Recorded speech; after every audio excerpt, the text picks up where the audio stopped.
order. Welcome to meeting number 24 of the House of Commons Standing Committee on Veterans Affairs.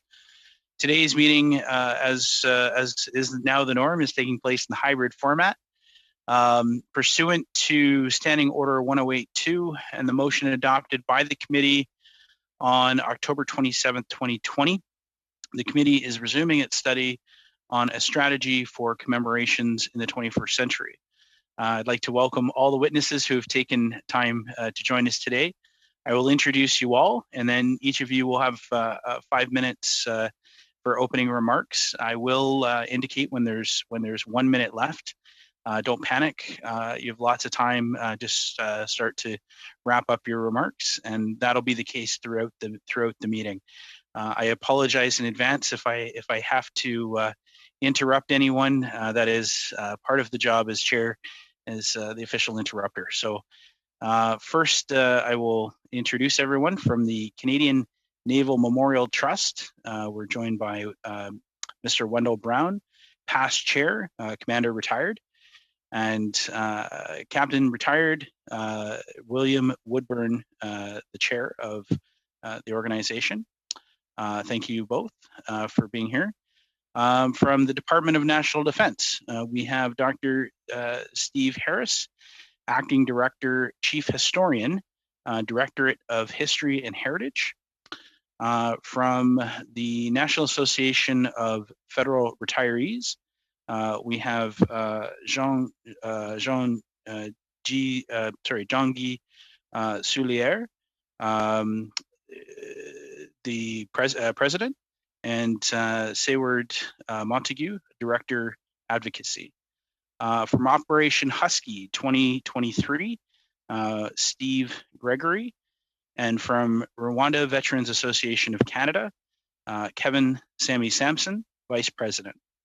Thank you all for being here and helping us with this study on commemoration. I will start us off with Mr. Woodburn. The next 5 minutes are all yours, sir.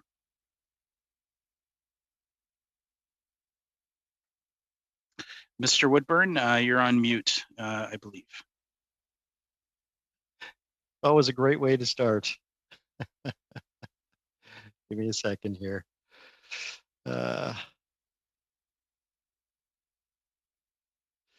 Mr. Chair, honorable committee members, thank you for the important work you are doing. My name is Bill Woodburn, and I'm here today with my close colleague and good friend, Mr. Wendell Brown. We are both representing the Canadian Naval Memorial Trust, and we are both retired naval officers, and I might add, proud veterans. The Trust is an independent, not-for-profit Canadian charity operated by volunteers. Our unique mandate is to ensure the long-term preservation of HMCS Sackville throughout the 21st century and beyond, and to honor those who served or continue to serve at sea. Sackville is the last remaining World War II corvette and is recognized by the Government of Canada as the Canadian Naval Memorial and a National Historic Site. Every year on the first Sunday in May, we commemorate the Battle of the Atlantic. It was the longest continuous battle of the entire war. According to Sir Winston Churchill, it was the only battle that we could not afford to lose. This was not just about the Navy, it was a monumental undertaking to save the free world. It forced our country to transform and grow into an independently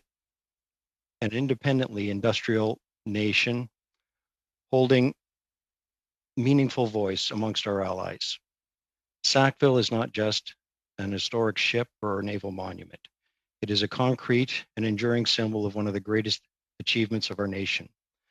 I suggest we would not be sitting here today if not for everything HMCS Sackville signifies. That is what this ship means to Canada. More than 4,400 Canadian sailors, airmen, and merchant mariners perished during the battle. Our Navy would expand from 6 to 373 ships. Of the 269 corvettes built worldwide for the war effort, 123 of them were built here in Canada in Canadian shipyards found coast to coast.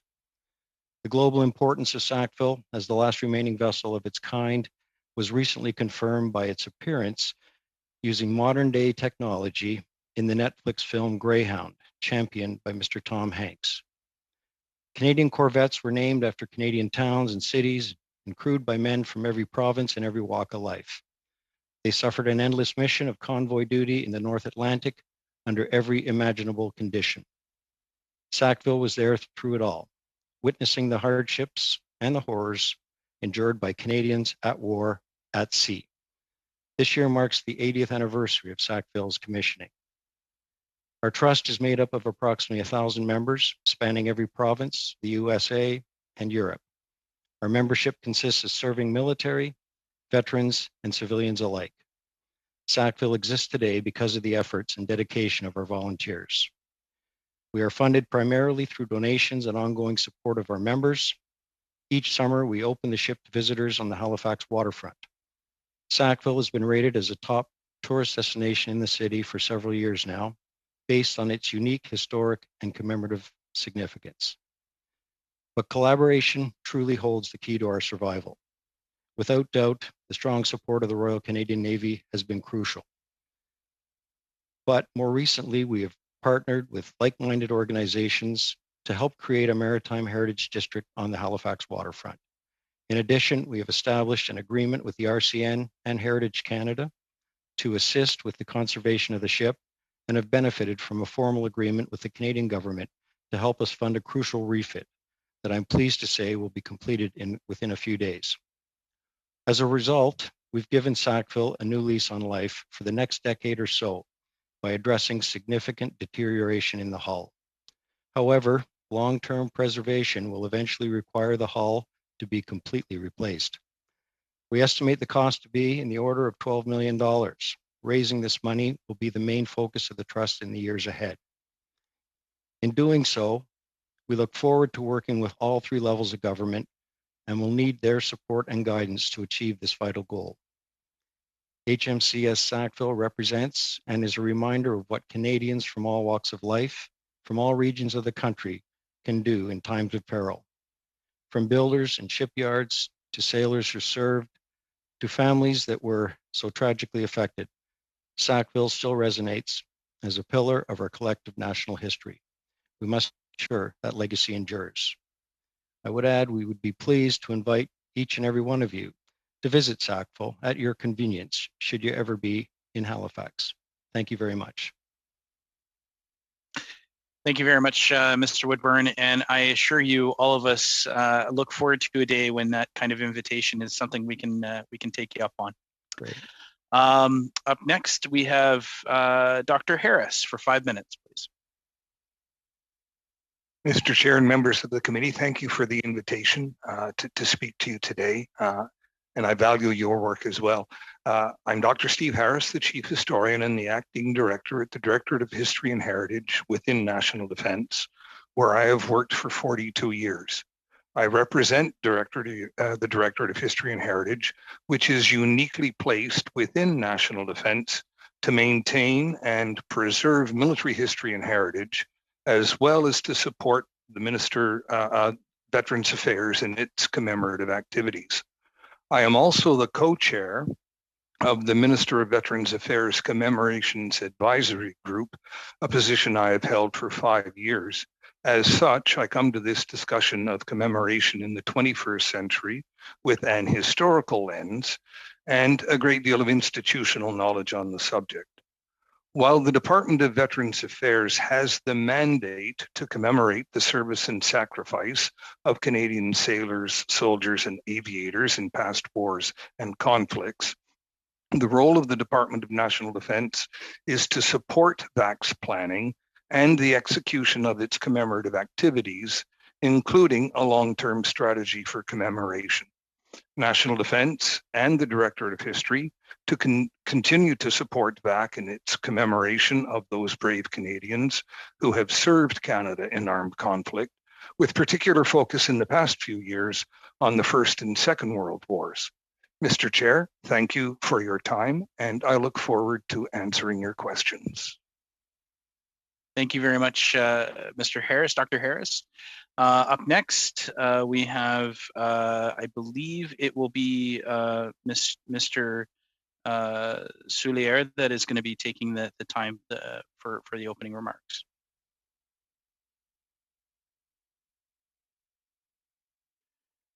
Thank you for inviting the National Association of Federal Retirees to speak today.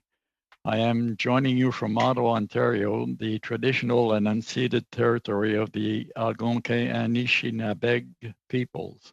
Mm. Federal Retirees represents 175,000 members, including 60,000 veterans, and is the largest national advocacy organization representing active and retired members of the Federal Public Service, Canadian Armed Forces, RCMP, and retired federally appointed judges, as well as their partners and survivors. We are pleased to be a co-chair and collaborating partner of the Women Veterans Research and Engagement Network, or WREN, which seeks to ensure equitable lifetime outcomes for military and veteran women and men. I and my colleague, Seward Montague, are pleased to speak with you today about the long-term view for commemoration and remembrance of all Canadians veterans. Canada has been a leader in commemoration and remembrance thanks to the robust programs developed and maintained by Veterans Affairs Canada, both here at home and abroad, and the efforts of veterans organizations, many of them volunteer run. Commemoration should start with a shared understanding and goal, and we should ask ourselves some questions. Who and what do we commemorate, and how? Who and what have we neglected to recognize? Why has that happened? How can commemoration be more inclusive and reflective of those who have served?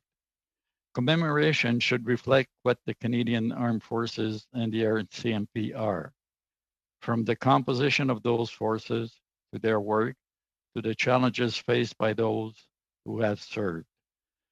All military occupations were open to women in 1989. Women today comprise over 16% of the military, and there is a goal to have 25% serving by 2026.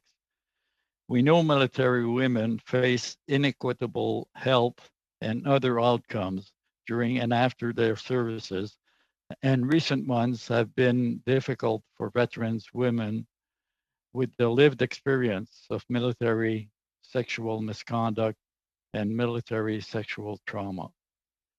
How and whether individuals identify as veterans should be explored more closely. US research has found that military women are less likely than men to self-identify as veterans, which means they may not seek the benefits, services, and supports to which they are entitled, and they may be less visible in how we honor those who have served. On the flip side, veteran well-being is positively impacted by recognition. These realities must influence our long-term planning for commemoration. Better understanding the experience, needs, and expectations of military and veteran women is important. The department's 10-year strategic plan for commemoration will expand the focus of commemorative programming and recognition of all those who have served and highlight diversity in Canada's military history, including our role in advancing peace and security globally. The department is committed to GBA Plus in commemoration and to ensure programs, policies, and initiatives are unbiased. Veteran women should know what that means. Veterans Affairs has taken steps to ensure commemorative better reflects the role of military and veteran women through profiles, interviews, educational materials, and a lesson plan. The stories of veteran women are more present in our collective consciousness. The department, through the annual Women Veterans Forums and through other stakeholder relationships, has an opportunity to connect with military and veteran women to explore modern day commemoration. The government must continue to be accountable for its progress on these goals and in closing systemic biases and research gaps which contribute to and include commemoration. Finally, there is a connection between respect, veteran identity, and commemoration. Respect is as fundamental as ensuring every veteran receives the care, respect and dignity which they deserve and are entitled to following years of service dedicated to Canada. Issues like institutional betrayal and moral injury contribute to a loss of trust, impact veterans' health and well-being, and may contribute to whether and how veterans identify as veterans. Commemoration without these essentials, respect and well-being, will ring hollow. Canada's commemoration plans must reflect the rich diversity of our military and veteran communities, particularly during Veterans Week and Remembrance Day ceremonies. All veterans must see themselves equitably represented at these significant national events. Engaging women veterans and women veteran organizations in this work is mission critical. Applying the GBA plus lenses to commemoration from Canadians' perception of who veterans are to national or global activities is the right thing to do. New ways to mark and honor the contributions of Canadians, military and veterans women should be explored, including perhaps a day of recognition dedicated to military and veteran women. We owe effective, relevant commemoration to all veterans. This is an opportunity for commemoration to reflect who we as Canadians truly are, and the story we tell must include the military and veteran women experience, as well as honor their contributions to the Canadian Armed Forces, the RCMP, and to peace and security at home and around the world. Thank you. Thank you very much, Mr. Soulier. Up next, Mr. Gregory for 5 minutes. Mr. Gregory, you're still on mute, sir.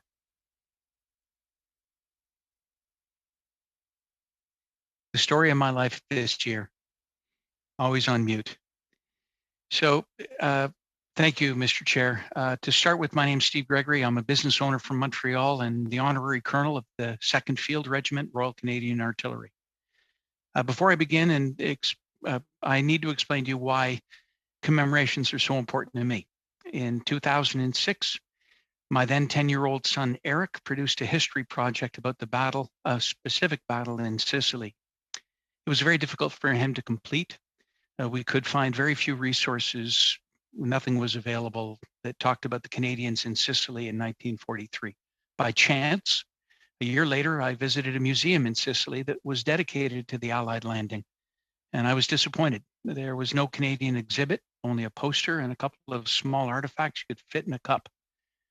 Later that day, I visited our cemetery at Ajira, not far away, and the register listed 4 visitors since the beginning of that year.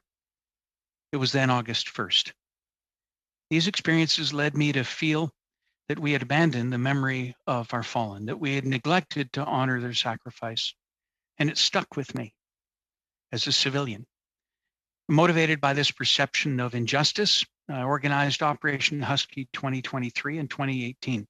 They were large-scale civilian commemorations in Sicily. It is with this deep conviction that I share 3 ongoing projects.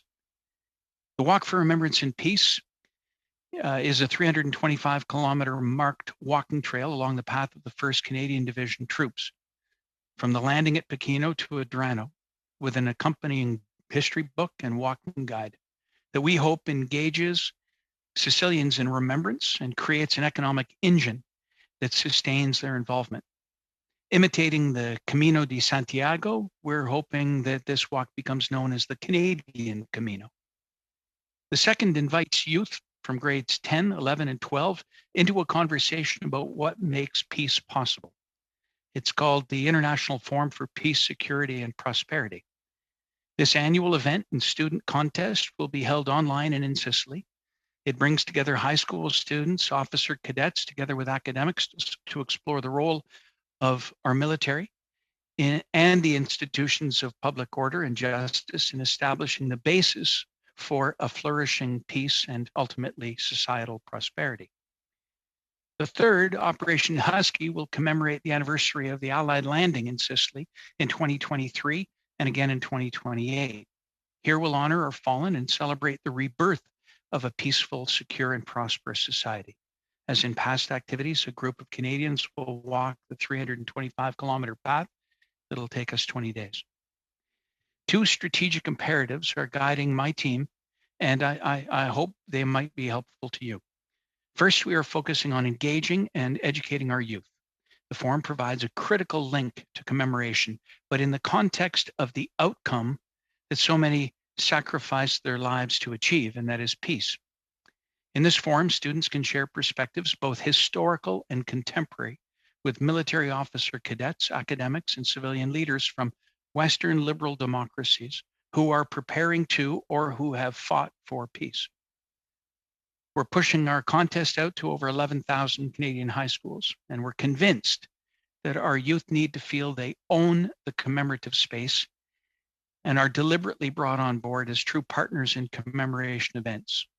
We must open the door wider to them. Second, we are collaborating and leveraging civilian organizations at home and abroad. Currently, many produce excellent educational materials, engaging programs, and incredible outreach opportunities for youth. But in a quick search, you'll find at least 7 not-for-profits and private organizations distributing commemorative programs to Canadian high schools. And that's above and beyond what VAC is doing. Sometimes services overlap and even compete for precious resources. And while competition is obviously great for innovation and efficiency, a lack of collaboration can result in confusion and waste. To date, we've partnered with 7 collaborative organizations, including the 3rd Battery of Montreal Artillery, Valor Canada, the Conference of Defence Associations Institute, the Canadian Defence Academy, the Italian Army General Staff, the Global Peace Institute, and the Institute for Economics and Peace out of Australia. This emphasis on collaboration is even more important when working overseas. During COVID-19 on November 11th, a network of Italian civilians visited many of the 21 cemeteries, laying wreaths on our behalf. And these valuable relationships are only possible if Canadians maintain their relationships and don't just show up every 5 years. A commemoration strategy for the 21st century that leverages civilian volunteers, public-private partnerships must be deliberate and persistent. Collaboration, coupled with diversity and genuine inclusivity of our youth, should, wherever possible, use local partners to engage our youth and inspire a spirit of remembrance. My hope is that VAC could play a central role in orchestrating and harnessing these civilian initiatives. There are just so many of them, all great citizens trying to do the right thing. Thank you. Thank you very much, sir. And last but not least, Mr. Sampson for 5 minutes, please. Mr. Chair, Ms. Wagenthal, and members of this committee, I would like to thank you for this invitation to appear before you today as part of your study on commemoration. I'd like to get right to it. Today, I'd like to discuss existing Government of Canada policy that segregates active service veterans into categories and how that applies to commemoration. To begin with, Section 33 of the National Defence Act, which applies to service, and Section 31, which applies to active service, segregate veterans into 2 categories legally. On any given day, roughly 90 to 95% of the military is performing service under normal day-to-day working conditions, while 5 to 10% of the military performs active service for the United Nations, NATO, or other arrangements abroad in hazardous working conditions that usually negate a soldier's chartered rights and freedoms. Active service personnel are taking illegal direction to perform dangerous tasks from an officer of Canada, and failing to adhere results in charges under the National Defence Act. So, Mr. Chair, I would now like to refer you to Veterans Affairs Canada Core Policy Document 1447, pertaining to wartime and special duty service categories, which further segregates Canadians into two distinct classes for commemoration and intrinsically insurance. From my perspective, VAC document 1447 is quite possibly one of the most repulsive policy documents in Canada. Here's why. The wartime service classification is top tier and has exclusive membership belonging to World War I, World War II, and Korea veterans. Wartime service or elite veterans have received the majority of commemorative funding, and along with the RCMP, wartime service veterans received a pension act for their active service injuries, Canada's premier insurance plan. The wartime classification also has all of Canada's Victoria Crosses. The second category within this repulsive document, document 1447, is special duty. Veterans consisting of every United Nations, NATO, or other active service mission since 1953. Once again, if veterans had a rewards card, special duty service would be the discount class, receiving little to no funding for commemoration over the past 50 years. There are no Victoria Crosses resulting from special duty service. And our injured active service veterans in the discount class receive 40% of the injury insurance that wartime service veterans and the RCMP receive for their active service. Monsieur Sanson, last week you asked a question regarding the Afghanistan war and the challenges faced by one of your constituents. VAC policy document 1447 clearly indicates that Canada does not think Afghanistan was a war or that injured veterans are worthy of equality when it comes to commemoration and injury benefits, but we know that's not true.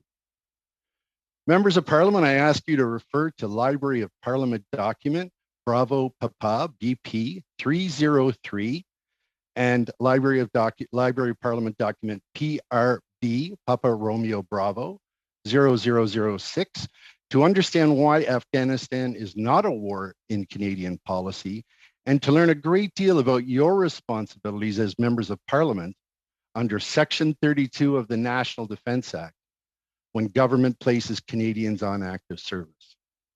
Mr. Chair, to be clear, I would like to provide an example.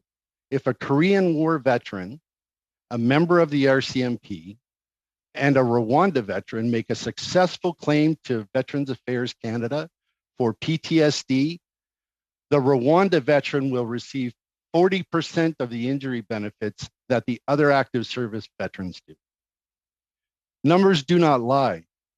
Successive parliaments have not respected or cared for Canada's active service veterans equally. This is in spite of PBO reports and the concern being raised by today's generation of veterans. As a retired warrant officer and active service veteran of 7 different missions, it's difficult for me to commemorate missions with my head held high when I know that privates and corporals are incapable of making ends meet.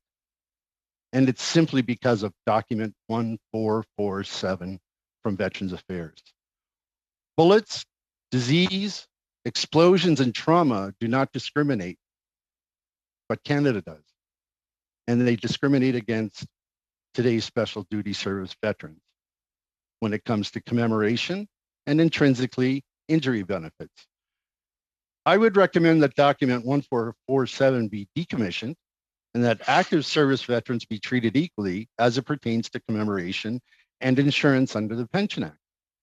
Missions should be named and classified appropriately, resulting in a more effective level of commemoration, care, transparency, and accountability for Canadians, veterans, and government. Members of Parliament, I appreciate your work. You do fantastic work. But until Canada starts to look after its injured active service veterans to obtain equality, it's going to be challenging to encourage veterans like me to commemorate missions openly. Thank you very much for your time today. Thank you, Mr. Sampson. Now for the first round of questions, for 6 minutes, we go to MP Wagenthal. Thank you very much, Chair, and thank you to you all for what you're doing and for your service as well as the commemoration that you're involved in. It's clearly a passion for all of you, and it means a great deal to me as well. Hello, Sammy. It's good to see you again. I am one of the civilians on this team that has found veterans very gracious in the way that they embrace teaching me a great deal about their lives and what they've experienced. And Sammy has certainly done that in regards to his service and the role that he is playing. I just want to mention, Sammy, you indicated, I have it on page 3 of the document that you shared, that you referred us as members of this committee to 2 documents that the Library of Parliament could provide for us to learn more about our responsibilities and issues around the Afghan war. Sorry, the Afghan, not a war. I would like to ask if our either our clerk or our analyst would provide that to all of us. It sounds like that's something that we could definitely gain from. So if that's possible, I would appreciate that. And if you would, Sammy, please explain more about Section 32 of the National Defense Act and why you as a veteran feel that this legislation is important to veterans and to commemoration. Thank you very much for the question, Ms. Wagentall, and it's wonderful to see you again, too. Thank you very much for the invitation. In 1994, Rwanda came up, and Section 32 of the National Defense Act requires members of Parliament to sit in the House of Commons within 10 days for a period of 10 days to discuss openly, transparently, democratically, the active service mission that Canada is planning to take on. And from a accountability perspective, members of Parliament, and I go way back to 1991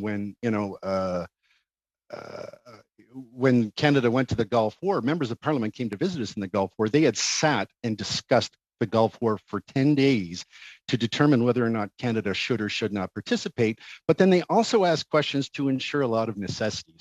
Who's coming? How many units are going to be there? When are they arriving? What's the safety? What's the security? What's the UN chapter and so forth? But today, the government of Canada no longer observes Section 32 because they do not think it's relevant.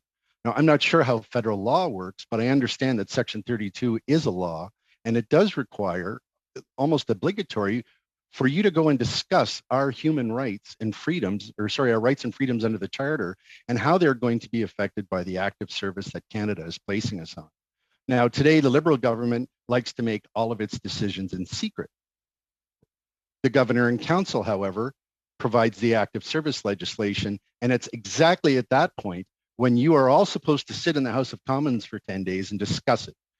Now, we've just basically put Europe back on the table in Latvia, Poland, Ukraine, the Baltic Sea, and I don't think any of you sat for active service legislation to determine whether that's the best thing for Canada, whether that's the best things for our troops, and so forth. So Section 32 is found in BP 303, and it talks extensively about it.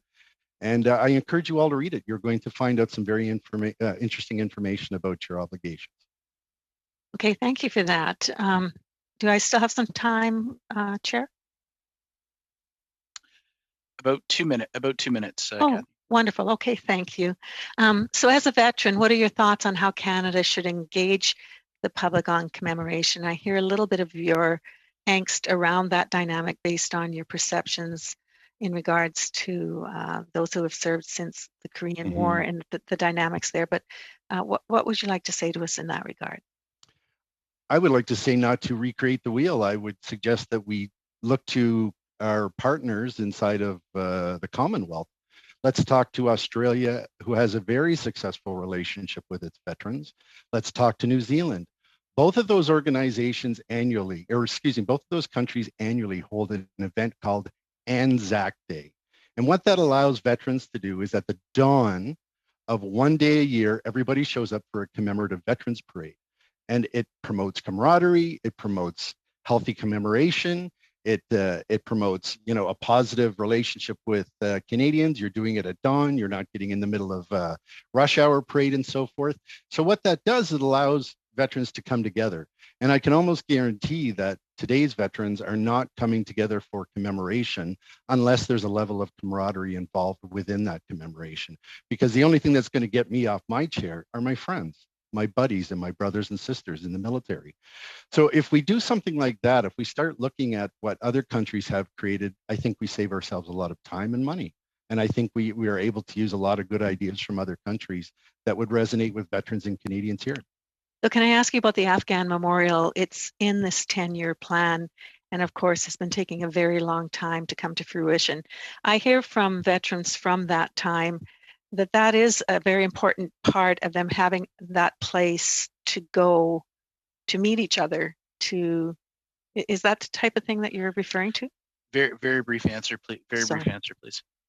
I actually don't have a comment on that, Ms. Wagenthal. I'm not really sure about the commemorative plan for the Afghan War Memorial, but I can tell you that to every war veteran, to every Afghanistan veteran, it is almost a holy place where we would like to go and commemorate our fallen.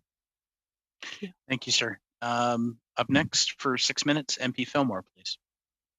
Thanks, Chair, and a tremendous thanks to our witnesses for joining us today. You've each brought a unique and interesting perspective, and I want to say thank you for that.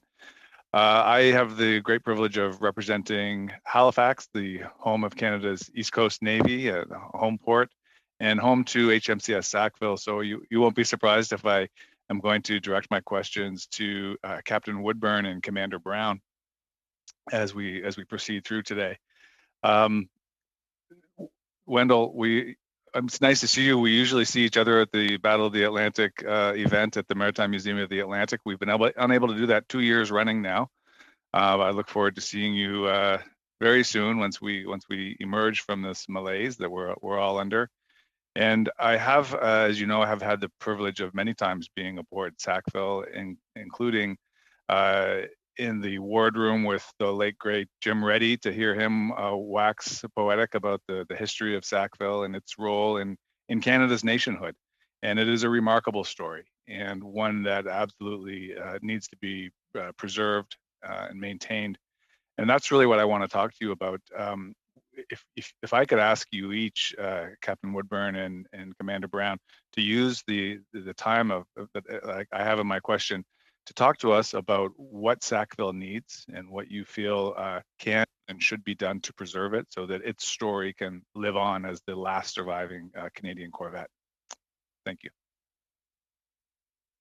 Bill? Okay, I'll kick off, sir. Thank you very much. We kind of thought you might be asking some questions like this. The first thing I would say is assistance by government, particularly for a group like ourselves, which is quite independent,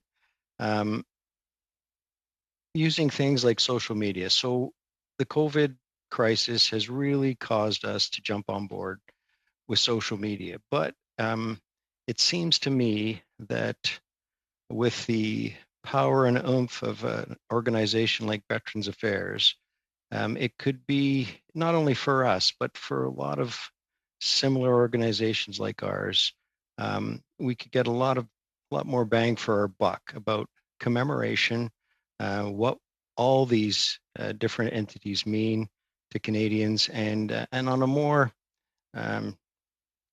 regular basis, as opposed to Remembrance Day or a special event.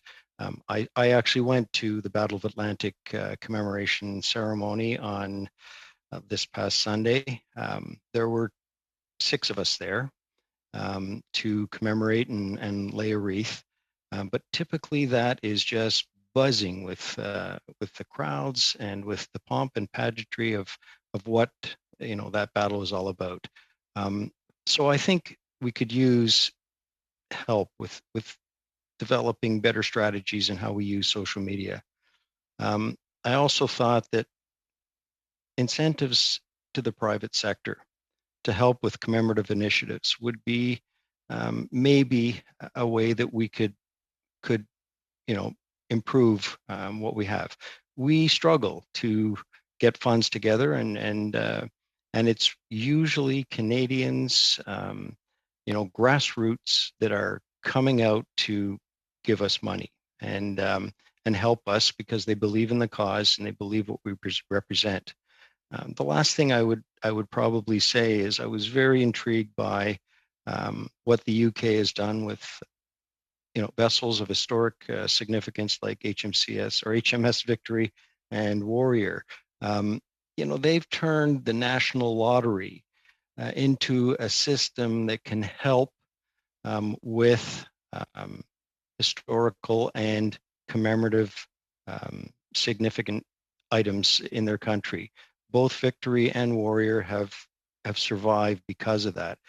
It's a great strategy, but it would take a fair amount of work to move it out from what a lottery looks like today. So those are some of the ideas that would be helpful, certainly, to us. Wendell, I don't know if you have anything else you want to add. I think we have two folks that's really on board, those that are involved with actively of Sackville. One is the actual preservation of the ship, and the other, as Captain Woodburn said, is bringing it to the public. And it's so much more than a static memorial, it's a living memorial where you can get the veterans themselves, or more particularly now, the descendants of veterans coming on board to try and put together some feeling of what their ancestors went through. And this happens on, a daily basis, and you get people coming on for very emotional visits, knowing very little because, as you know, people from World War II were loath to speak about what they went through, and they come down now with fragments of information or phrases that their ancestors said, and they try, by going and walking in the footsteps of their ancestors, to try and piece together what they're seeing. And so to keep the ship in perpetuity for that, then as Captain Woodburn said, we are going to need what to a volunteer group is a large sum of money to reskin the ship, put a new hull plating below the waterline, and we'll have to do that probably within a decade. And so we need funds for that. And with the electronic age now, we could certainly improve our presentation by having, say, videos of an engine running and showing how the action stations worked and so on, that just improve the presentation that we have. Thank you. Thank you both for that. Sorry, I have to interrupt there. Up next, we have MP Desilets for 6 minutes, please. Thank you, Mr. Chair. Thank you to all of our witnesses. A special thank you for your service in many of your cases.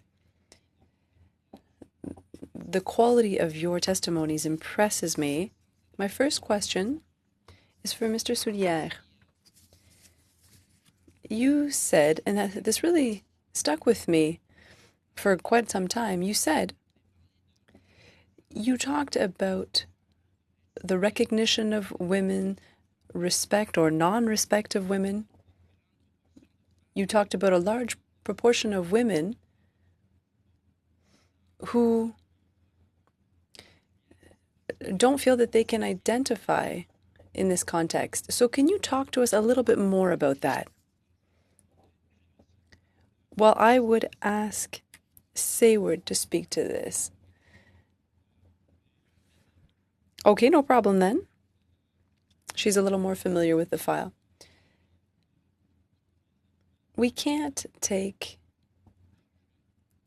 all elements of this topic. So as an association, we made a choice to focus on women in the Canadian Forces and in the RCMP. And that is why we're part of the committee that was created by ourselves and another group of women who are involved. Sayward, would you like to speak to this? I I think I'll respond by noting the statistic that we shared in the US context. We know there's US research that focuses on how women identify as veterans, and they are, it's a different cultural context and lens, certainly. But there is work that needs to be done in the Canadian context so that we better understand Canadian military and veteran women. VAC has made strides in that regard, but there is certainly a way to go. And there is a way to go in terms of the gender and other lenses we apply to commemoration activities and to the study of our history in the military context. So I would leave it at that with reference back to our pre-budget submissions and to other testimony we've given to this committee with regard to the study on the backlog. When it comes to very fundamental transactions with the organizations, with the departments that one depends on for very essential, very necessary benefits. And when those are difficult to access, when veterans are waiting several years for decisions and adjudication because of, on the basis of their gender. That lack of respect becomes quite pronounced, and it becomes a factor that alienates you from the culture and the camaraderie and the connection, community that you had that is so unique to the military. So it's unfortunate when that happens, but it's, again, a very fundamental issue that can be fixed with some attention to detail, frankly. I would leave it at that and encourage, again, the focus on research and better data. Juste faire du pouce sur ce que vous venez de dire. Just to piggyback on what you said there, in your opinion, are there major differences between backlogs that are unsettled, so far not settled for men and for women? What do you think about that? The evidence that we have seen in terms of the reporting that's come out of Veterans Affairs just on the backlog, we know that there are longer wait times for women. I can pull those statistics up. There are differences as well, as you're familiar with MP Desile on Anglophone and Francophone applications. Veterans Affairs Canada has, to their credit, put some interesting solutions in place to really focus on reducing that backlog for once they identified that there were some structural or systemic issues that was creating the backlog. The same thing could well be done for female clients. So 42%, as of 2018, 42% of female clients waited over 40 weeks for a decision, while only 26% of male clients waited that long. And we're aware of cases that have been left pending for 104 weeks or more than 2 years. Less is known about the experience of RCMP women, veteran women in claims processing, but that's what we're aware of, and we have asked for attention to that. Quelles seraient vos recommandations? What would your recommendations be, Ms. Montague? We all want backlogs to disappear. We realize that there's a difference between men and women, between francophones and anglophones. You've just confirmed that once again. What would your recommendations be so that we could get out of this vicious cycle? As a simple start, investing in the GBA Plus strategy and ensuring that that work at the department is carried out retroactively and prospectively, I think, is the most critical thing. Ensuring that the dollars that we put into research on women veteran and military women's service issues are allocated according to SAGR principles, so sex and gender-based principles in research, so ensuring that that's done. But it comes down to understanding better data and ensuring the things that are expressed in GBA Plus plans, departmental plans, and mandate letters are reported on and delivered on. Thank you. Up next for 6 minutes, we have MP Blaney, please. Thank you so much. And I first of all want to acknowledge and thank all of you who have served for your service. Thank you for talking about things that are sometimes very hard to talk about. I really appreciate that. And I want to thank the folks here that are civilians who know that these stories are so important, that you're doing that important support work of amplifying those and finding opportunities to make sure that the voices that are often not heard are heard. So I just want to acknowledge and thank you all for your presentation. If I could come first to Mr. Churlier and Ms. Montague, you said in your opening for us that it's very hard for members of our veterans and military people to feel connected to commemoration if they're feeling neglected by the supports and the services that they're getting. And I think when we talk about commemoration, that is something that we always need to always connect with, to think about, and to challenge ourselves to do better. So one of the things, and I'm just following up on what Mr. Desilets said earlier, you talked about the gaps for diversity and the need to put that GBA plus process also into reviewing commemoration. I'm just wondering if you could talk to us about what are those gaps? Have you heard from folks what those gaps are?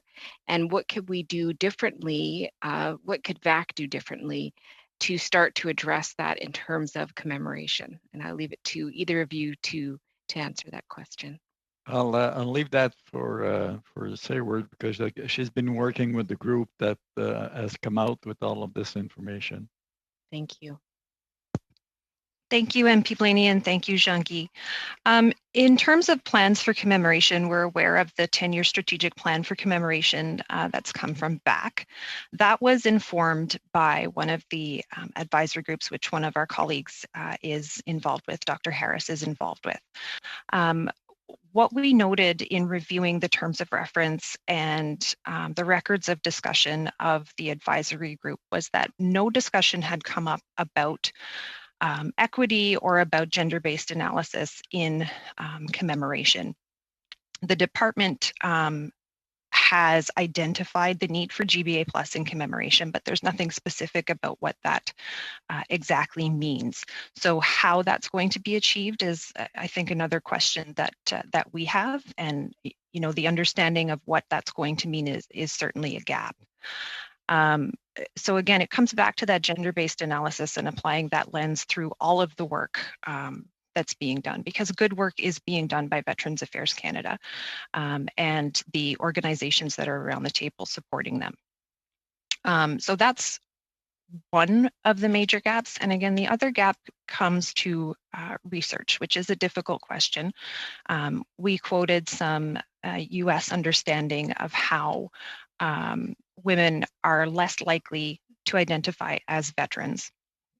And there may be any number of factors or reasons that underlie it, but understanding that is really critical in terms of identifying, why it happens. It's unfortunate and damaging factor in and of itself, but it can also mean that women veterans are not accessing or able to access the benefits, services, and supports that they need. So the inequitable outcomes are kind of snowballing from there. So again, ensuring that the research effort and dollars are focused on where the gaps are so that we can understand this group a lot better, and then we can commemorate them a lot better. The final thing that I would add is there are opportunities for VAC to connect with the women veteran community. They have stood up the Office of Women and LGBTQ. It's been 2 to 3 years now. It was announced a year ago in March, but it's been operational a little bit longer than that. Continuing on with that work is incredibly important. So is ensuring the Women Veteran Forum, which the minister had committed to as an annual event. There have been 2 now, I believe. Ensuring that that continues and that commemoration is perhaps a stream in there would be critical. Thank you for that. Mr. Gregory, if I could come to you, you talked about some of the work that's being done, and I'm very interested in the Walk for Remembrance and Peace. I think that's Sorry, I'm writing notes very quickly, so if I've missed anything, I apologize. I'm just really curious about how that, could you just outline how that works, and are we engaging, is that something that we're engaging Canadians to go and do that walk in remembrance as well? I know it's important to have it there. And you talked a lot about youth, and this is something, of course, that I'm very passionate about, is how do we make sure youth remember? Because we only don't do things when we remember what the past is. And this is so important. I couldn't agree with you more. And I have a deep concern that our children, our youth, their world is getting smaller and smaller. And to the extent that we can help them understand what makes peace possible and the role of our profession of arms, our soldiers, men and women, in making that peace possible, I think they'd have a different appreciation of the need for commemoration. So we're framing our communication to youth, not about our military and not about remembrance for the sake of remembering soldiers. That's a difficult sell to high schools. It's the truth. Most, as a matter of fact, Max Hastings in Bloomberg wrote about the decline of military, the education, military history in U.S. universities. It's catastrophic. And in fact, in Canada, there are very few provincial curricula that include military history. So the way to get to youth from our perspective is to pursue a conversation about what makes peace and productive, prosperous, democratic societies possible, and what role do the military have in them. The Walk for Remembrance and Peace, it hopes to be an economic engine that engages civilians in Canada as well as in Italy. It has had a lot of success. The governor of Sicily signed an MOU with the Italian military to dedicate all landing sites as heritage sites. And that means funding is going to go to those sites for the purpose of establishing more communication with, obviously, the allies. For Thank them, you. it's tourism. Thank you, Mr. Gregory. I got to jump in there. Yep. Up next, we have for 5 minutes, MP Broussard, please. Thank you, Mr. Chair, and thank you all for being here. Good to see a couple of you again. I think you were here on the, if I recall, on the benefits. No, it wasn't benefits. It was another subject that we were dealing with, but Sayward and Mr. Soulier, good to see you again. I want to, Mr. Gregory, I do want to pick up on what Ms. Blaney was talking about in terms of youth outreach. You talked a lot about the why, and we've heard this in previous panels that we've had about youth outreach and how important it's going to be for commemoration going forward. So I'm just wondering if you could speak to the how, and maybe a couple of other of you can weigh in on this. How best to reach youth in order to ensure that the type of commemoration issues that you're talking about are sustained for future generations. Mr. Gregory? Thank you, sir. We've had limited experience. We're at the beginning of a process. We ran the first International Forum for Peace, Security, and Prosperity in 2019, and our last one was this past February. We had 831 participants, 23 countries, 22 military colleges. Ambassador Ray from the UN spoke to the kids, Senator Lafreda. It was, by all accounts, it was a success. We believe we can create the biggest peace conference in the world. That's our goal. And we can do so by, it's just grassroots knocking on doors. Just imagine some of the largest organizations with outreach to high schools, their database of teachers is less than 1,000. There are 200,000 high school teachers in this country. In fact, that number is a little shy. So we've got a lot of work to do with respect to creating a database of teachers in social science and in history, in ethics, and in being a better citizen, just to reach out to these individuals. We funded an ad that's going into the Canadian Teacher magazine.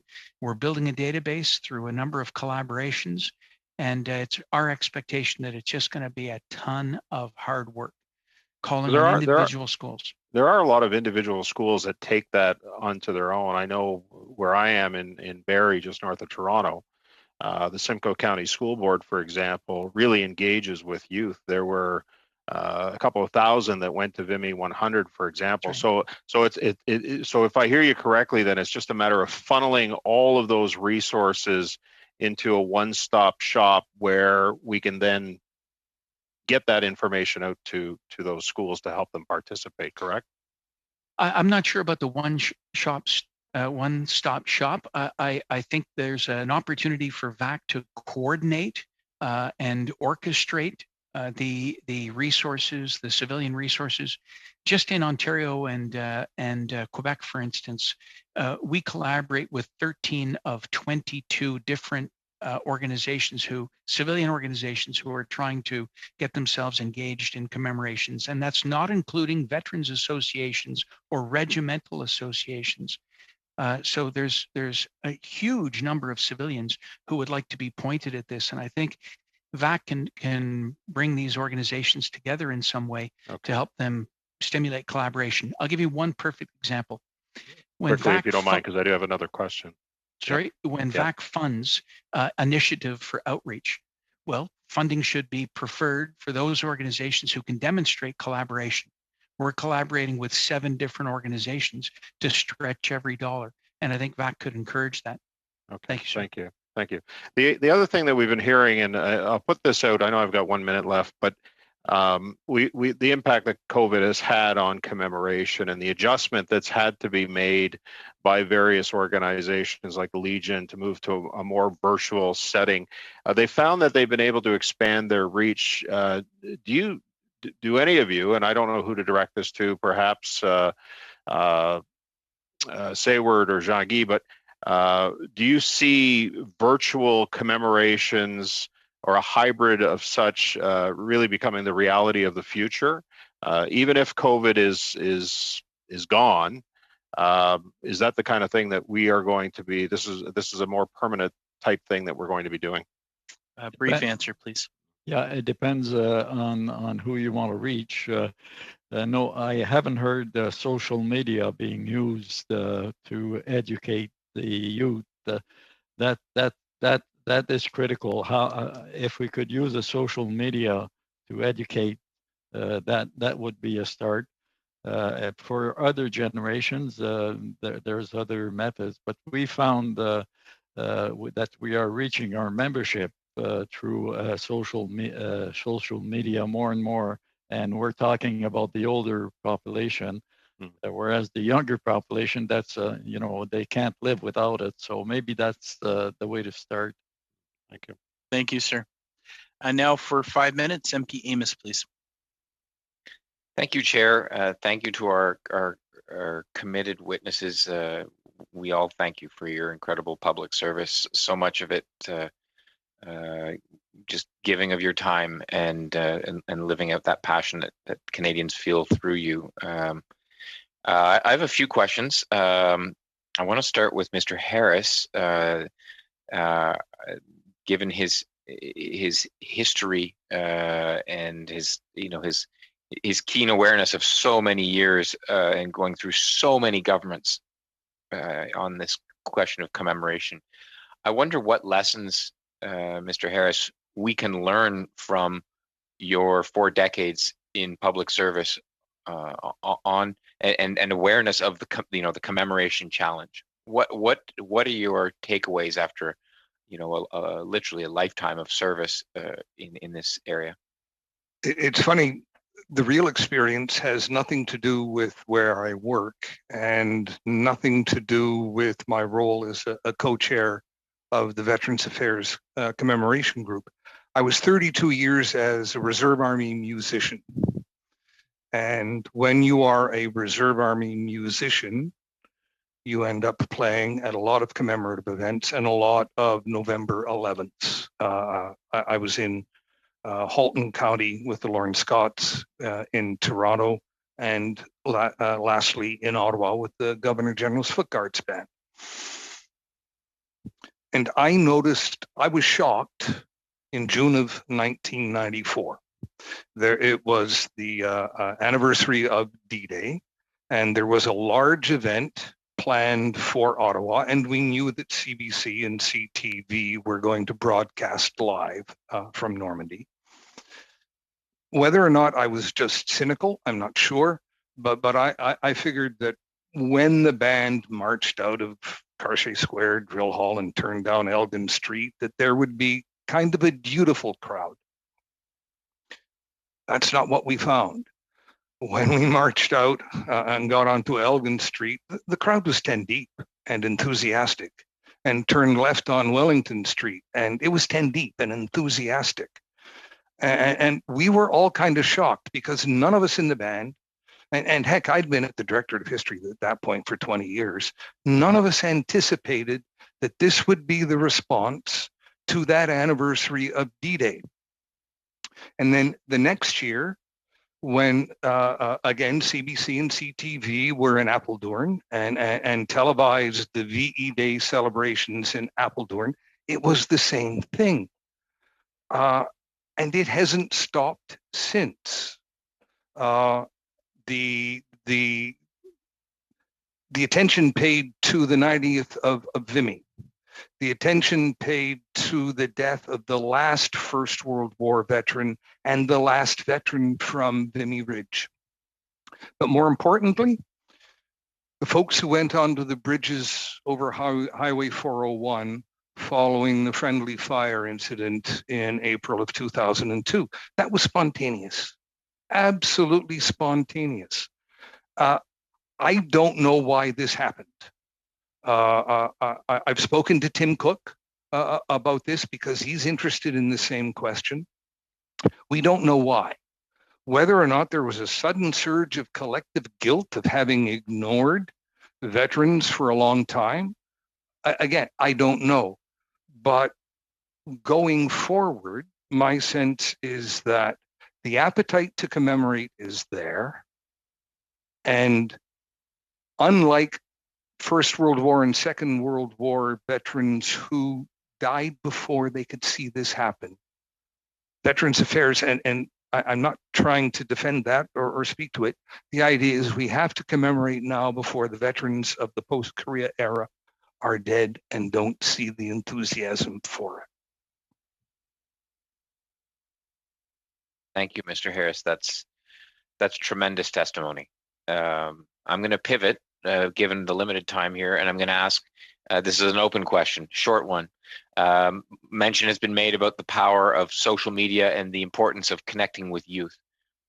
What do you think of the idea of connecting to younger Canadians through video game producers?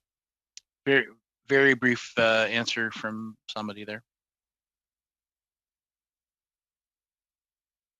Yeah. Yes, Mr. Amos. We've already been investigating, not necessarily video games, but the use of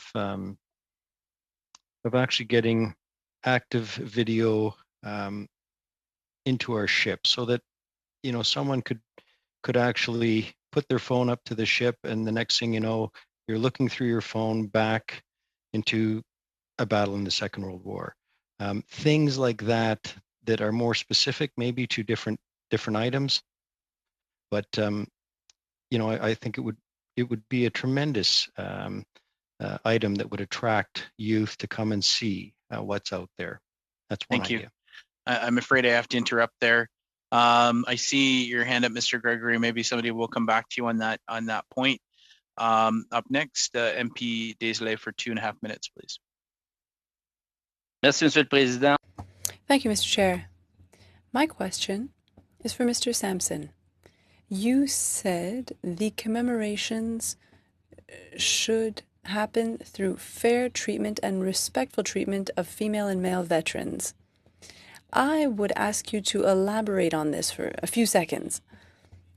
And then please give us the example of Australia and New Zealand. What can we learn from their experiences? What are they doing better than we are? Thank you.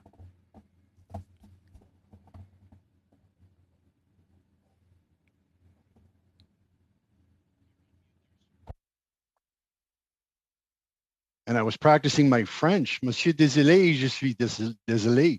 Mr. Desilets, I am sorry. I want to answer in French, but I don't have the vocabulary to do that. To begin with, your question regarding male and female, I believe that question is for Mr. Soulier. He was discussing men and women. I believe that they're treated equally inside of on active service operations. So I'm not familiar with how there's any inconsistencies there with regards to men and women. With regards to your question, however, on Australian and New Zealand, I'm very happy to explain that. First, I'd like to mention that the 11th of November is Remembrance Day, and it's for remembering our dead. And unfortunately, what happens is on the 11th of November, we tend to make it somewhat about veterans as well. And this, more or less takes away from what November 11th is really about, Remembrance Day. So what my suggestion is we could probably look to our partners in New Zealand and Australia. Annually, they have a Veterans Day. Of course, they have Remembrance Day on the 11th, but they just recently had Anzac Day. And Anzac Day saw veterans from across the countries coming together to commemorate their veterans service at a dawn parade in major regions throughout major cities throughout Australia and New Zealand. Everybody goes to this event. It's a camaraderie event. Everybody comes together, they march together, and then of course, civilians who recognize what's happening, they also come out to witness the parade as well. And to some of the comments earlier about Canadians and how they are responding, Dr. Harris, Canadians really love their veterans and they want to hear more about the things that we're doing. The challenge is we don't always have the mechanism or the means to actually communicate effectively with Canadians. So these events, like an event, a camaraderie or a commemorative event like Anzac Day, would probably work very well in Canada because we have similar cultures. And also, once again, I mentioned that if you're going to get me to respond to a commemorative event and come out to represent veterans, it's going to definitely have to be something where there's some camaraderie involved, where I get to see other veterans. Thank you, sir. Thank you, Mr. Sampson. For 2.5 minutes, MP Blaney, please. Well, thank you. I'd like to come back to Dr. Harris. One of the things that has been talked about in this process is how important it is to capture the stories of the folks that served us before they're gone. And I think, what you just talked about is so important, that we need to recognize all of these people's history. And the War Museum, of course, is doing incredible work in gathering those stories and creating a way to present those stories so that people can hear them, understand, and move forward. I'm just wondering if you could talk about the work that you do around that gathering of the stories before they're gone. When it comes to what the Directorate does, its main historical responsibility is to write the official histories of Canadian deployments. And to that extent, we will conduct interviews to support the writing of the official histories, which means in the long run, those stories will be told. I know that within Veterans Affairs, the virtual memorial, which is kind of self-generating because people are being asked to contribute material to that, that also is important. What we've also found, and this is not so much commemoration, but during the process of our casualty identification program at National Defense, when we are able to identify a First or Second World War individual who had been missing until we were able to identify the remains, pushing that story out garners a lot of attention. And from what I've heard, it leads local schools or other organizations to ask their students to look for soldiers and to try to tell their story. There is no central repository of interviewers, if you will, where there's a central collection of interviews. But I think the combination of what the War Museum does, what Veterans Affairs is doing, what we are doing at the Directorate of History and Heritage, and what some universities are doing like UNB, I think that is gradually making a catalog, if you will. Thank you. Excellent. Thank you very much. Up next for 5 minutes, MP Davidson, please. Well, thank you, Mr. Chair. Good afternoon, everyone. Bonjour.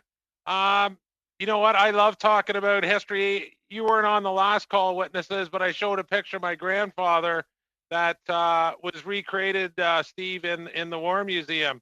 And to William out, this is my Uncle Bert. He was on a Corvette and was sunk in the North Atlantic.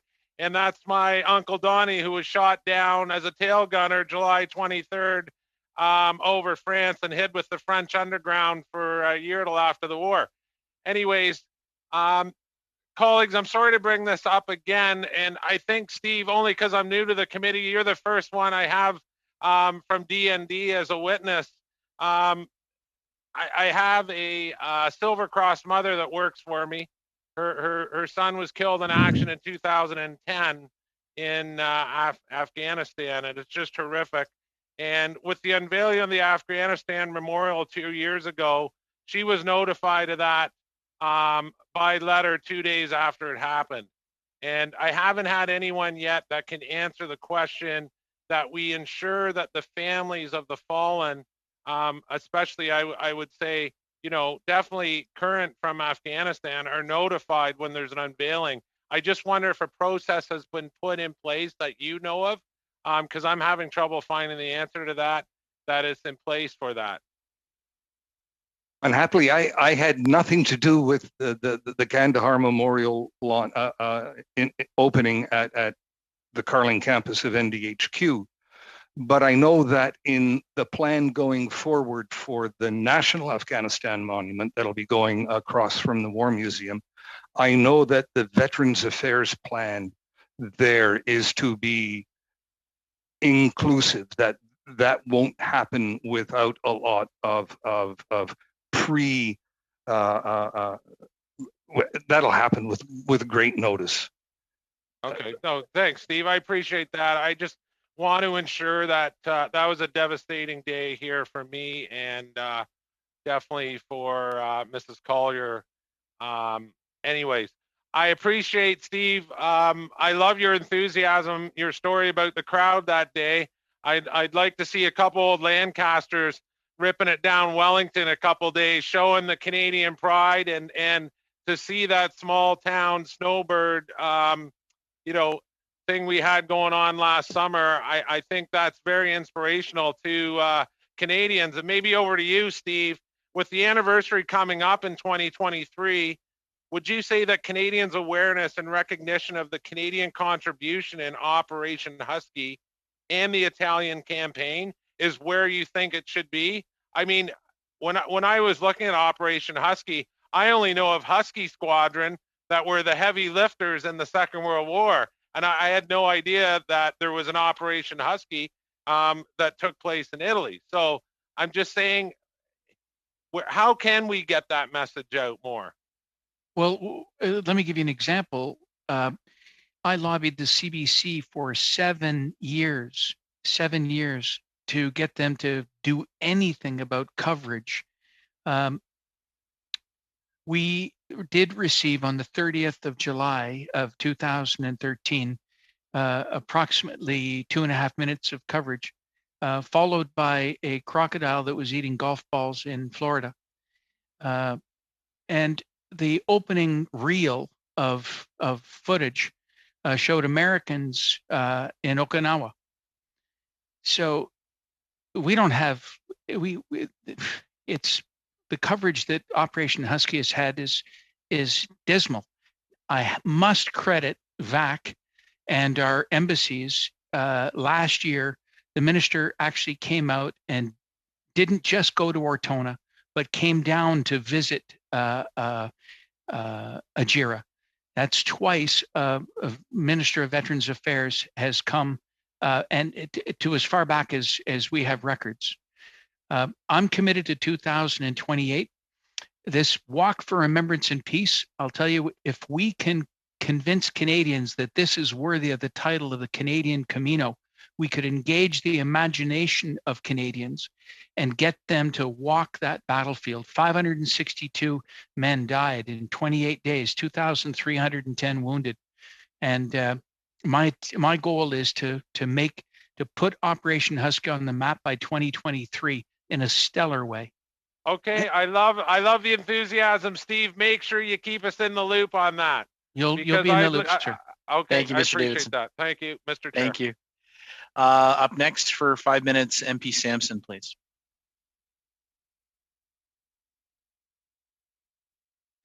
Thank you, Chair, and thanks for all the presentations we heard today. Thank you for those who have served and those who are contributing directly to the recognition of our men and women who serve.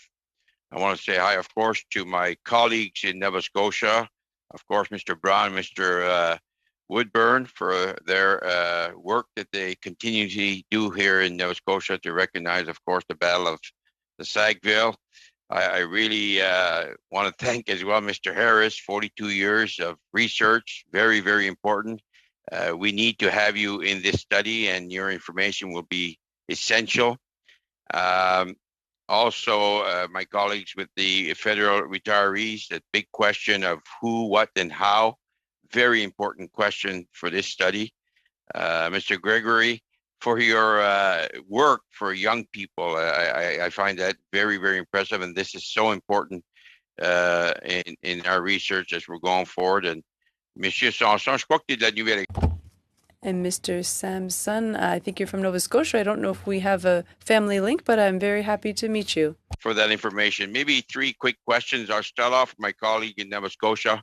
Of course, you talked about the Sackville, and I have a painting from a veteran of the Sackville right in my office. I'm very proud, and every time I visit the ship, I'm always impressed. You talk about celebration. Very quickly, how is that celebration? Because the Battle of the Atlantic is essential. For everyone to know. How are we celebrating that, not just in Nova Scotia, but in Atlantic Canada and in Canada as a whole? Hey, Mr. Sanson, thank you. I would say certainly, I mean, it's a big deal here in Nova Scotia and Halifax. We do a tremendously appreciated large event in front of the Sailors Monument down by the ocean front every year there. That is a normal year. I would say the same happens in Ottawa. There is quite a significant parade and commemoration that happens there in front of the National War Memorial.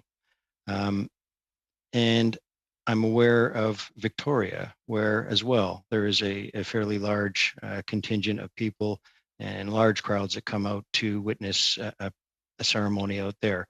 I'm just not sure within Canada, elsewhere, how large the Battle of Atlantic is really commemorated. Yeah. So maybe that's something you could send us some information on as we finish the study, because that's a very important one that we need all Canadians to be aware of, this important battle.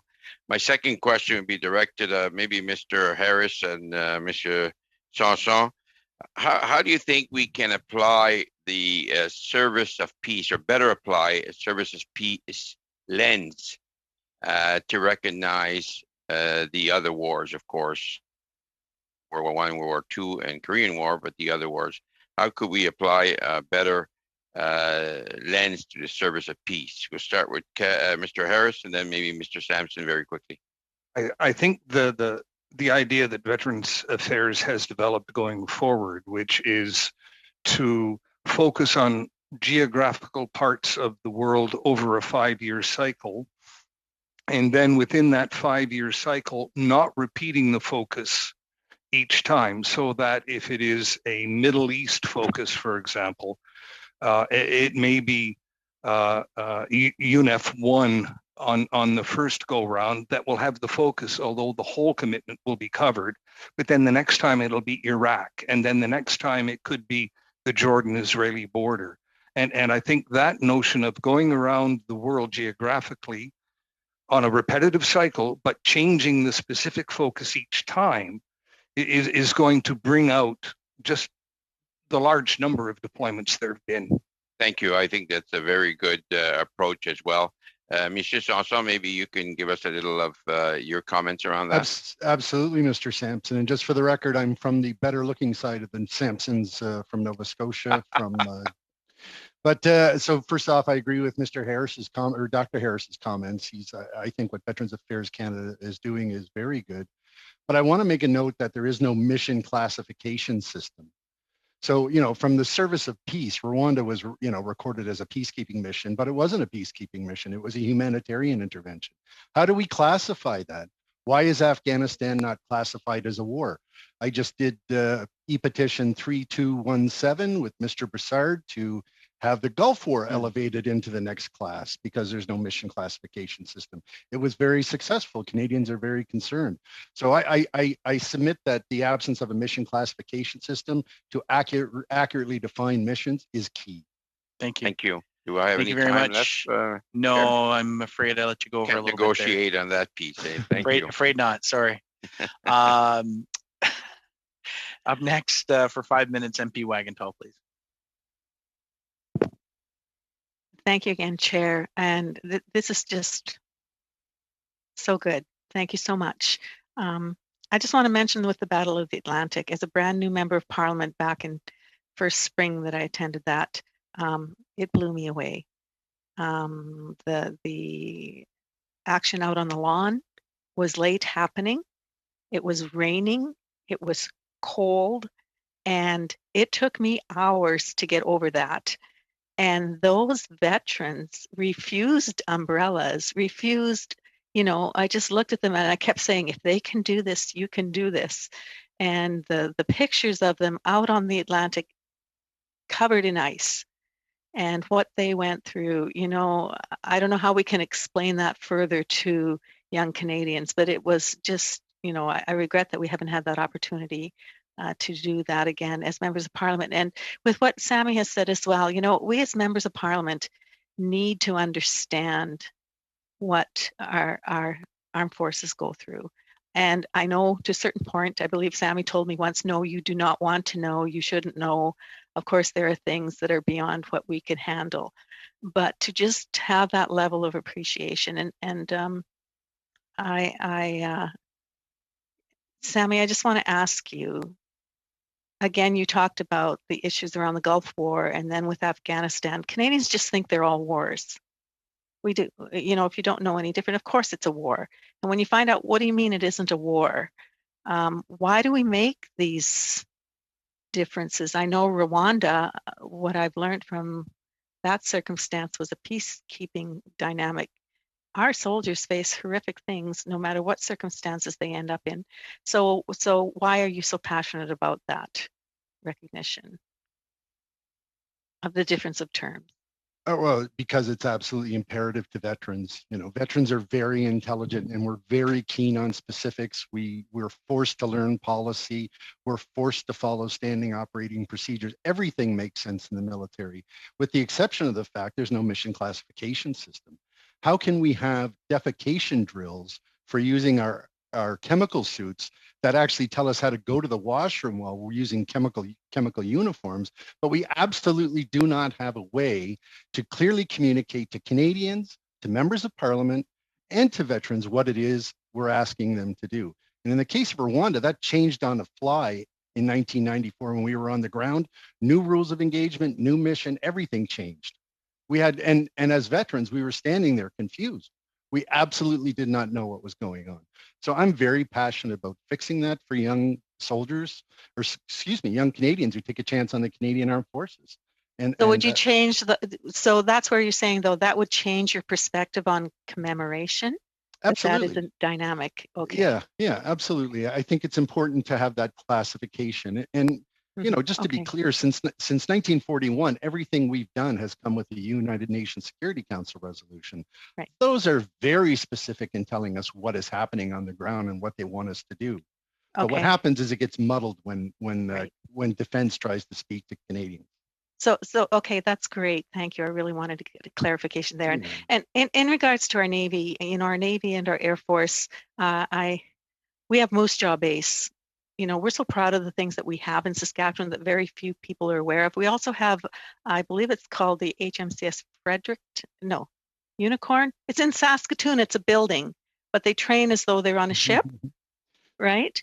You know, the things, and apparently, you know, prairie boys, prairie gals, we make great sailors because of our horizons and the waves of the fields and whatnot. I went out on the HMCS Fredericton. I am not a good prairie girl Navy person in any way, shape, or form. I've never been so sick in my life. But the experience was phenomenal. And I sometimes get concerned about how do you, I mean, we have the Navy, we have the Air Force, we have our ground troops. Do we do enough to recognize the Navy and the Air Force? Because I think our ground, you know, soldiers that face on type of battle sometimes, and I'm not saying take away from them at all. I'm saying, do we need to do more to really appreciate and learn and understand about our Navy and our Air Force? A brief answer, please. Sorry, I took too long. I'll jump in there. I mean, one hates to put one element of the Canadian Armed Forces against another. No. But I would say the battles that happened at sea are out of sight and to some degree out of mind.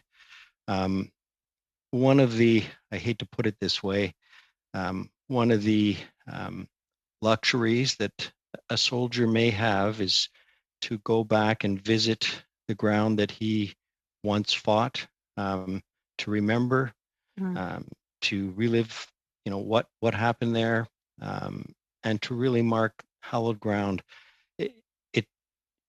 It's a very difficult thing, and another thing for a sailor to do that. You really, there is no place to go to. It's out at sea. And so that's where, you know, monuments like Sackville allow sailors to come to some place. And as Sammy said, you know, it's a place to gather. And the Sailors Monument on at Point Pleasant Park is exactly that way. So Thank you. Sorry, Mr. Woodburn. No, that's fine. Have to keep us moving here. MP Casey for 5 minutes, please. Thank you very much, Mr. Chair, and thank you to all of our witnesses. With 5 minutes, I probably only am going to get a chance to pose a couple of questions, but I want to acknowledge the work that you do. The Association of Federal Retirees certainly has an active chapter here in Prince Edward Island that would be, I would say, due in large part to the number of retirees from the national headquarters of the Department of Veterans Affairs. Probably aware that there's only one federal government department that has its national headquarters outside the national capital region, and it's extremely important to our province and to our economy, both the employees and the retirees. So thank you for the work that you do. Your chapter is alive and well and active here in Prince Edward Island. To our guests from Halifax, the Battle of the Atlantic is also something that is commemorated here in Charlottetown each and every year. The fellow who keeps it together is actually an Air Force guy, if you can imagine, by the name of Dan Miller. But in recent years, there's been a marked increase in the level of participation of that particular commemoration. And I'm going to eventually, honestly, I am going to pose a question. And it's for you, Mr. Gregory, but before I do, kudos to you, sir, as a civilian and a businessman, to be so passionate about commemoration and about those who gave their lives. If I can get out of a standing committee obligation tomorrow, I will be attending a ceremony where there will be the Canadian Forces Medal for Distinguished Service, as you would know, is an honorific presented by the military to people like you who aren't members of the service, but who work so hard in support of them. and also the fact that you're an honorary colonel. This is something that I know is reserved for only the most dedicated and upstanding supporters. I've as well seen that here. So the work that you're doing and the way that you've laid it out is absolutely impressive. I have two questions for you, but I'm probably only going to be able to get one in. So you talk about the march, you talk about the International Forum for Peace and Prosperity, and then the commemoration of Operation Husky along with the march. Can you talk about the level of federal support that you have received for each of these three initiatives, and what else could we and should we be doing? I take your point with respect to collaboration and that should be rewarded. I think each of the projects that you mentioned on their own merit deserve support, but if you could talk about that, please. So first of all, thank you for asking the question. I'll tell you, I'm doing everything I can to make sure I only ask Veterans Affairs for what I absolutely need. It's my belief that we can engage Canadians and by engaging them, pull them in to make them feel useful and take their money. I mean that. When people, send $100 or $150, they have a higher interest in participating. So I'm not shy about that. Operation Husky, I had to raise over $648,000, and 157 Canadians paid close to $5,000 to come and be in the cemetery with me at the same time. But the CBC did no documentary for us. RAI did. The national broadcaster of Italy produced a 22-minute documentary that focuses on the Canadian contribution to Operation Husky. That plays 4 times a year. We have nothing like that in Canada. So Veterans Affairs could step in a big way to help me.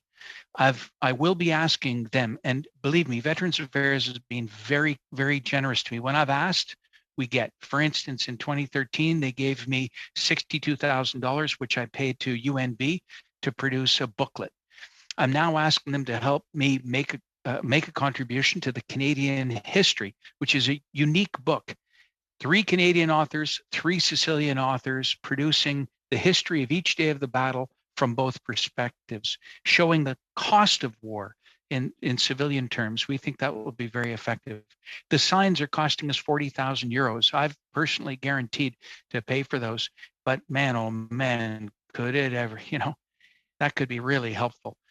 The commemorations in 2023, the stage alone, where in 2013, we paid for everything. Veterans Affairs came, the minister came, but we paid for everything. The stages at the cemetery and where we had our concert in front of 4,000 people, those kinds of costs, it's $10,000 here and 20,000 euros there. We'll stretch every nickel. This is why I say it's important for the future. Leverage these organizations that have roots in foreign countries, whether it's Juno Beach Center, they're a great outfit, whether it's Valor Canada in Canada. Leverage these organizations who function predominantly with volunteers. Anybody that works with me is a volunteer. So thank you, Mr. Gregory. I'm sorry I have to interrupt you here. I do want to try and get at least the next 2 questions, and we do have to wrap up soon. So MP Desilets for 2.5 minutes, please. Merci, Monsieur le Président. Thank you, Mr. Chair. My question is for Mr. Harris. Each conflict is important, of course. All interventions that involve the Army deserve to be recognized and valued and spotlighted. And so for obvious reasons, some conflicts get greater airtime than others. Those ones are the national stories for Quebecers and Canadians. My question is, in your opinion, when we talk about commemoration, are there conflicts that have been forgotten or underestimated? That's a difficult one to answer. I think I would say that as of today, everything that has happened since Korea has probably been undervalued and under-recognized. I'm not sure why that has been the case. Perhaps it hasn't been as dramatic as certainly the two major world wars and Korea. I think going forward, although I'll agree with Sammy that the categorization of conflicts as it relates to the provision of benefits may be one thing, but I would be very hard pressed to say that the Middle East was more important than Cyprus, was more important than service to the Geneva Accords in Laos, Cambodia, and Vietnam. Because what commemoration is meant to do is you're honoring service and sacrifice. And every deployment involves service and sacrifice. The numbers may be greater for some than others, but it's the principle of service and sacrifice. And I would not want to be put in a position of ranking. It's the recognition of service and sacrifice that's the key wherever. Merci. Thank you.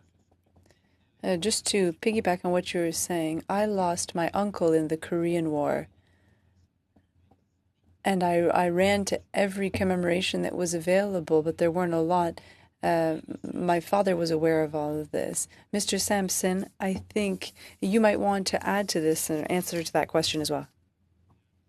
You're well over time there, Luke. I'm sorry. Sorry. I'm trying to sneak both you and Rachel in at the end here, so bear with me. MP Blaney, for 2.5 minutes, please. Well, thank you, and I will follow up with that, Mr. Sampson. You said some very powerful things in your testimony today about things like no recognition for special duty and how it is defined really has an impact. You talked about Rwandan vets receiving 40% less than other vets for their pension, and I'm just wondering if you could talk about what type of recognition do you think is important? I think what you've said is incredibly powerful.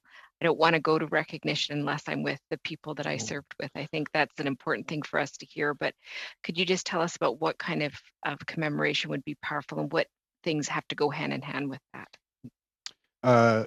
Thank you very much for the question, Ms. Blaney and Monsieur Desilets. I'll just answer Mr. Desilets' question first, and that the Rwandan mission went missing from the government of Canada and from national defense for 25 years. It's impossible that we served under General Dallaire and nobody knows anything about what we did, to the point where trauma was increasingly difficult for Canadians because they would try to communicate what their stories were, and in some cases they were called liars because there was no history within D&D, and we've discussed it with Dr. Harris, and we're going to work together with Dr. Harris to fix that. But Mr. Desilets, I was a small mission in Iran. In 1988, there were only 250 Canadians that were on that mission in Iran. And so that's just another example that we don't hear about these missions because they're small. But I do agree with Dr. Harris. The ranking of missions is absolutely out of the question. Or Dr. Harris, I agree with you. But definitely we do need to, Mali was not a peacekeeping mission. Mali was a United Nations Chapter 7 counter-terrorism mission. ISIS did not invite Canadians to come peacekeeping, which is a requirement. So how can you call it a peacekeeping mission unless you're trying to placate Canadians who want to do peacekeeping? So Ms. Blaney, to be very, having that accuracy is important to veterans, and having that camaraderie, which has to be in everything that we do once we become veterans. Anything with camaraderie that involves Canadians so they can transparently and openly understand what we've done in these missions around the world is very beneficial psychologically to us because we have an opportunity to speak, but also to Canadians. My family doesn't even understand what I've been through because the government of Canada fails to write anything about our missions. That's the fact. And I think that'll be, it will have to be the last word. I thank the members of the committee for indulging. I am a little late today. We did start late, so I do appreciate that. I wanted to give everyone a fair fair shot at questions. Thank you all very, very much for being here today and contributing to this study. I think the fact that I had to interrupt a few of my colleagues and a few of you shows that we could probably go another hour and continue with questions. There's lots on this topic that I think we're going to have some very fruitful discussions as we proceed. So I just for my colleagues, the next meeting is going to be on May 10th, and that will be the last meeting on commemoration. Thank you all. Thank you for to all the folks in Ottawa that help us all be heard, and I adjourn the meeting for today. Thank you very much. Thank you all.